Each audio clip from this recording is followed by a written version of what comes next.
If you're separated from your spouse right now, I want you to hear this clearly. Separation doesn't automatically mean your marriage is over. I know it feels terrifying, and I know that the uncertainty is exhausting. And I know part of you is constantly asking, am I already too late? The truth is, marriages are not destroyed by separation themselves. They're destroyed by what people do during separation. And in this video, I'm going to show you how to avoid that and how to give your marriage the best possible chance even while you're apart. In the next few minutes, I'm going to walk you through what separation really means emotionally, why trying harder often backfires, and the biggest mindset shift that changes everything. I'm going to show you the exact way to show up during this season so that you can respond with respect, safety, and attraction can actually return without chasing, begging, or losing yourself. I created this video because separation is the moment where most people panic and think it's all over. The panic leads to self-abandonment and sabotaging behaviors, which actually will end the marriage if you're not careful. I see people over-texting, over-explaining, over-apologizing, and shrinking themselves to keep the relationship alive. I also see people driving by their spouse's new home, tracking them, getting really needy and clingy, which obviously repels the other person further away. On the flip side, I see people shutting down, emotionally distancing, and convincing themselves that if they pretend not to care or show they care, somehow their spouse will magically change their mind. Both responses come from pain and not knowing what to do. Neither creates reconnection and will actually push your spouse further away. Separation is not a sign that love is gone necessarily. It's a sign that your relationship no longer feels emotionally safe. Here's what most people misunderstand. Separation is not about the distance. It's about nervous system overwhelm. When your marriage reaches the point that someone wants to leave, one or both partners are emotionally overloaded. There's just been too much conflict, too much pressure, too many unmet needs without repair. So space becomes a form of relief. It's the pain to pleasure principle. We as humans will move away from pain towards pleasure or relief. If you're the one that didn't want the separation, it feels like rejection. If you're the one that asked for it, it feels like oxygen. And until you understand this, every interaction will feel charged and unsafe. And here's the hard truth. You cannot repair a relationship from survival mode. So when you're anxious, hyper-focused on the outcome, or desperate for reassurance, your partner doesn't feel loved. They actually feel emotionally responsible for your regulation. And so even if your words are kind, your energy is saying, please make this better for me. I need you. And that pressure pushes people further away. The biggest mistake that I see people make during separation is this. They feel like they need to end the separation to be okay without really understanding what's going on underneath or healing what caused it. They focused on, are we getting back together? Do you still love me? Where is this going?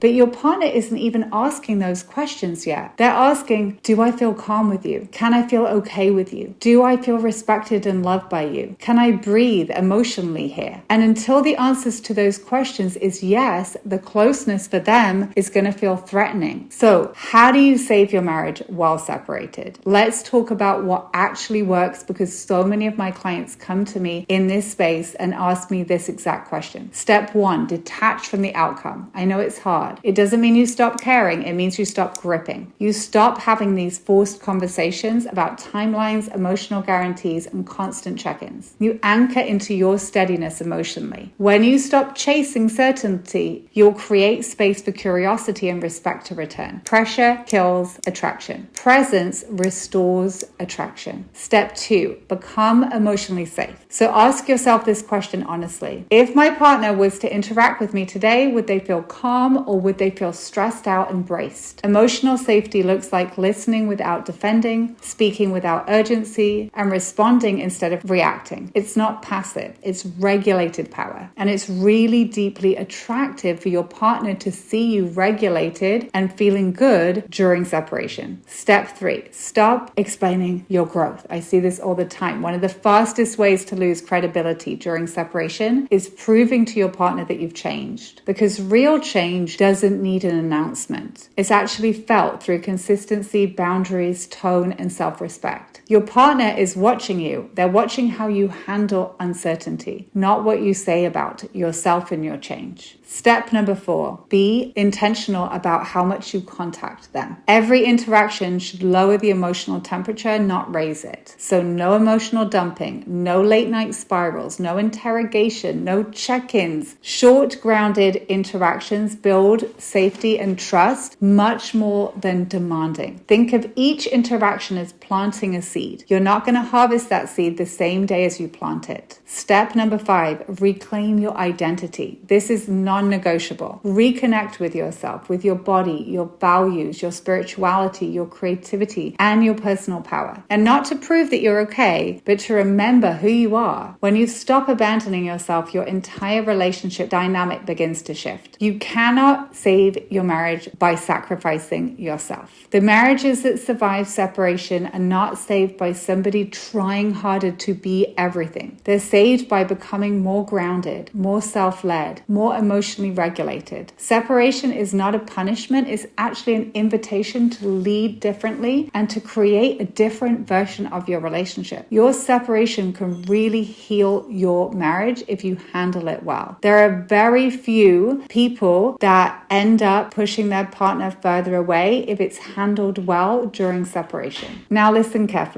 There are a few common mistakes that people make during separation that feel loving but actually push your partner further away. Before you have another conversation or send another message or make another emotional move, head over to my Instagram page and watch some of my videos there. I talk about separation all the time and how to handle it well, and subscribe to my channel because I release at least a video a week.